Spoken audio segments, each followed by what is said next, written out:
কোটা সংস্কার আন্দোলন দমাতে ৩ লাখ টাকা দেওয়া হয়েছিল তাসরিফ খানকে। এছাড়া প্রাণনাশের হুমকিও ছিল তার প্রতি।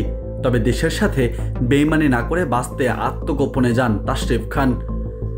আর এসবের পিছনে দায়ী ছিল 2 জন সোশ্যাল মিডিয়া ইনফ্লুয়েন্সার। সম্প্রতি নিজের সঙ্গে ঘটে যাওয়া ভয়াবহ অভিজ্ঞতার কথা জানিয়েছেন জনপ্রিয় ইনফ্লুয়েন্সার তাসরিফ খান। নিজের ফেসবুক পেজের ঘটনার বিষয়ে বিস্তারিত বর্ণনা দিয়েছেন তিনি। তাসরিফ তার নিজের ভেরিফাইড ফেসবুক পেজে লিখেছেন, 23 তারিখ রাতে একজন সিনিয়র ইনফ্লুয়েন্সার কল দিয়ে বলল, তাসরিফ তোর বাসার নিচে নাম, চা খাইতে আসতেছি, গুরুত্বপূর্ণ কিছু কথা আছে। 5 জুলাই থেকে ছাত্রদের পক্ষে বিভিন্ন পোস্ট করায় সরকারি গুন্ডা বাহিনীর থ্রেটে আমি তখন বাসার বাইরে অবস্থান করছিলাম। ওই সিনিয়র ইনফ্লুয়েন্সারের কথা বিশ্বাস করে আমি বাসার সামনে আসি। এ সময় গাড়ি থেকে 6 থেকে 7 জনের মতো নেমে আসে।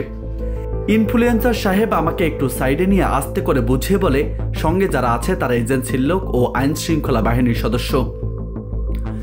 সরকারি একটা কাজ আছে, এই সরকার আরও 7 থেকে 8 বছর ক্ষমতায় থাকবে। আমরা ঠিকমতো বাঁচতে চাইলে সরকারের পক্ষে কাজ করতে হইব, এর বাইরে কোনো রাস্তা নেই। এ সময় সাথে থাকা একজন বলেন, তোমাকে একটা স্ক্রিপ্ট দিতেছি, ছোট্ট একটা ভিডিও করতে হবে।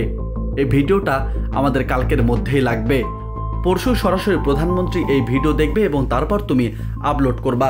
তাসরিফ তার পোস্টে আরও লিখেন, কথা শেষ হওয়ার আগে সিনিয়র ইনফ্লুয়েন্সার পকেট থেকে মোট 3 লাখ টাকা আমার হাতে ধরিয়ে দিয়ে বলে, এটা সামান্য ছোট্ট একটা গিফট, টাকা যত চাস তত দেওয়া হবে, ভিডিওটা সুন্দর কইরা কর।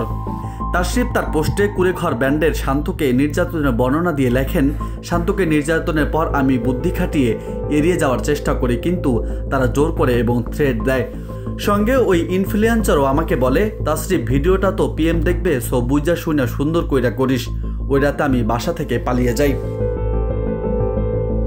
ফেসবুক পোস্টে শান্তর ছবি শেয়ার করে তাসরিফ বলেন, ছবি এবং ওদের নির্মমতার কথাগুলো আমি লিখে পোস্ট করেছি এই কারণে যেন ভবিষ্যতে কখনো এই স্বৈরাচারের প্রতি আমার ঘৃণা এতটুকু পরিমাণও কমে না যায়। রাজু আহমেদ, বার্তা 24।